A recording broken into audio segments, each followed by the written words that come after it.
कि हम कमीशन के माध्यम से हम जो काम करना चाहते हैं, जो देश में जन जागृति लाना चाहते हैं, ऐसे विषय के ऊपर आज आपने कार्यक्रम किया। 13 मार्च 2024 को मैंने और मेरे सदस्य ने अध्यक्ष और सदस्य के रूप में ज्वाइन किया है। सबसे पहले मैं पूरी हमारी टीम महामहिम राष्ट्रपति जी से मुलाकात की और आधे घंटे का उन्होंने समय दिया। और देश के अंदर जो हमारे आदिवासी समाज के लिए जो महत्वपूर्ण मुद्दे थे, उन मुद्दों के ऊपर हमने उनसे चर्चा करी। काफी गंभीर चिंतन के बाद में हम सभी सदस्य हमारे कमीशन के ऑफिस में आए हैं। फिर हमने चारों लोगों ने हमने खुद ने भी विचार विमर्श किया। मैंने एक ही बात बोला कि भाई मेरा सामाजिक क्षेत्र में काम करने का भी अनुभव और पॉलिटिकल में भी मैं काफी समय से काम कर रहा हूं। मेरे दोस्तों, हमें ये ऊपर वाले के देन है जो कि हमें ये जवाबदारी पे बिठाया है कि हमारे हाथ से हमारे आदिवासी भाइयों का कल्याण होना चाहिए। ये सोच हम चारों लोगों के अंदर होना चाहिए। मैंने एक ही बात बोली थी कि भाई न मैं बैठूंगा न तुम्हें बैठने दूंगा। और 1 साल का हमारा कार्यकाल हो गया। मैं हमारे तीनों सदस्यों को मैं धन्यवाद भी दूं, बधाई भी। और हमारे जो स्टाफ है, सेक्रेटरी से जॉइंट सेक्रेटरी सैन्य जो हमारे जो अधिकारी हैं, वो भी बधाई के पात्र है कि 25,000 प्रकरण में से करीब आधे प्रकरण समाप्त कर दिए। ये हमारे कमीशन की बहुत बड़ी उपलब्धि है, क्योंकि हमने कार्य का विभाजन भी कर रखा है ताकि कौन कहां जाएगा, कौन सा स्टेप संभालेगा। माननीय प्रधानमंत्री जी से मैं स्वयं मिला था। उन्होंने एक ही बात बोली थी मेरे को कि भाई अंतर सिंह जी, हमें आदिवासियों का कल्याण कैसे होना चाहिए, उनकी स्थिति का जायजा मुझे चाहिए। और ये जायजा आपको जब मिलेगा जब आप धरातल पे जाएंगे। काफी लंबे समय से हमारे सदस्य लोग भी एक भी दिन यहाँ फालतू समय नहीं बिताते हैं। चकमा जी हमारे वरिष्ठ हैं। जहां कर कोई घटना घट जाती है तो जांच दल भेजना पड़ता है। इन्हीं की अध्यक्षता में जांच दल हम कमीशन से भेजते हैं। मेरा इतने समय से 1 साल का जो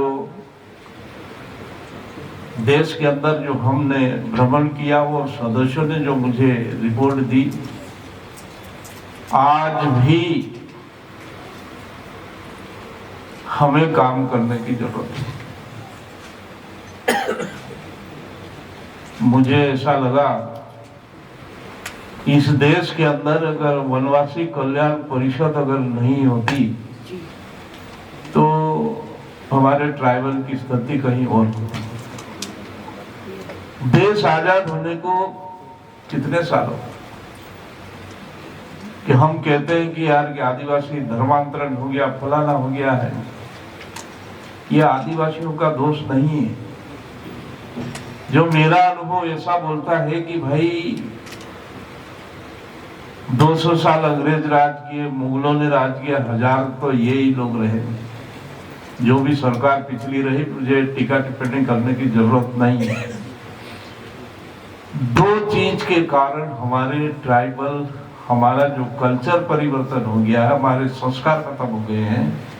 वो है एक शिक्षा और एक स्वास्थ्य। यदि सरकार और उन समय में शिक्षा पद्धति अगर अच्छी रहती है तो आज कोई भी आदिवासी इधर से उधर डिस्टर्ब नहीं होता।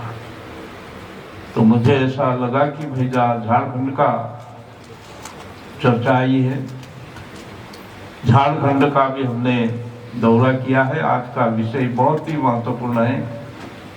पॉलिसी तो बना दी, अगर वित्तीय प्रबंधन का सही क्रियान्वयन जमीन स्तर पे अगर नहीं जाएगा, इसमें कैसे जन भागीदारी होना चाहिए, ये आज चिंतन बैठक है। क्योंकि बिना वित्त से किसी का भी विकास नहीं हो सकता। हम होकर भी जो कोई काम करना चाहते हैं, अगर हमारे पास फंडिंग अगर नहीं होगी तो हम नहीं कर पाएंगे। आपको एक उदाहरण दूंगा, दो ही उदाहरण दूंगा।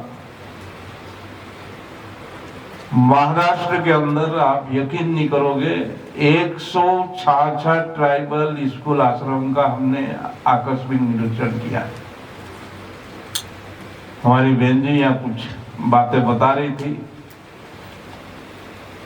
उन्होंने भी उनके दौरे में देखा। और हम झारखंड के अंदर गए, वहाँ स्टेट की हमने समीक्षा करी। वहाँ स्टेट में कुछ हम क्या है कि हम लोग जब जाते हैं, सबसे पहले हम मतलब युवाओं से संवाद करते हैं। जितने राजनीतिक दल एनजीओ होते हैं उनसे संवाद करते, फिर हम स्टेट या जिले की समीक्षा करते। झारखंड में पूछा कि भाई आप परिचय जब हुआ तो किसी ने बताया कि भाई कि झारखंड के अंदर छात्रावास आश्रम तो बना दिए, पर छात्रावास का अधीक्षक भी नहीं है, न कहीं उनके मतलब भृत्य काम करने वाले। सिर्फ बच्चों को इसको छात्रावास बना के फिर क्या क्या होगा आदिवासी का मतलब। अभी निरुपम जी ने बताया कि 11 में से 10 मतलब ट्राइबल में चीफ मिनिस्टर रहे। जब हमारी समीक्षा हुई, वहां का चीफ मिनिस्टर शायद मणिपुर या कहीं के मतलब जो ट्राइबल है, चीफ सेक्रेटरी। हमने बोला भी कि आप चीफ सेक्रेटरी ट्राइबल के हैं और आपके क्षेत्र में मतलब हॉस्टल के अंदर अधीक्षक नहीं है क्या? आप नहीं कुछ बता सकते? यानी ऐसी आदत बुरी है कि जो संथाल एरिया है, बांग्लादेश से लगा हुआ है, वो इलाका इतना खतरनाक है। यदि इसको हम अगर कंट्रोल नहीं करेंगे तो हमारा आदिवासी का अस्तित्व समाप्त हो जाएगा। जब वहां के लोगों ने मुझे बताया गया कि भाई जब देश आजाद हुआ 26% ट्राइबल था, आज की तारीख में अभी 12% है। आप इससे अंदाजा लगा लो कि भाई वहां क्या स्थिति। और मैंने तो ये निर्णय लिया है कि भाई मैं एक दिन मुख्यमंत्री से व्यक्तिगत मुलाकात करूंगा, क्योंकि हम तो संवैधानिक पद पे है। हम किसी भी मुख्यमंत्री राज्यपाल से हम हमारे आदिवासियों की भलाई के लिए मैं बात रखूंगा और मैं झारखंड जरूर जाऊंगा। सबसे अगर ज्यादा अगर चिंता है झारखंड की। तो ये पूरा अध्ययन करने के बाद मुझे ऐसा लगा है कि यदि अगर ट्राइबल के अगर असली अगर हमारे संस्कृति अगर जो बची है आज आदिवासियों के पास बची। सिटी में आपको मालूम है मतलब हम कितने व्यस्त हैं, चाहे नेतागिरी में कहो कि व्यवसाय में कहो कि किसी भी क्षेत्र में हम बहुत व्यस्त है। परंतु आज भी हमारा जो मतलब जो संस्कार जो बचे हैं जो वो हमारे पहाड़ी इलाकों में आदिवासियों के बीच में। तो हमने ऐसा ये निर्णय लिया है कि जब क्योंकि हमारी साल भर की एक रिपोर्ट महामहिम राष्ट्रपति जी को जाने वाली है।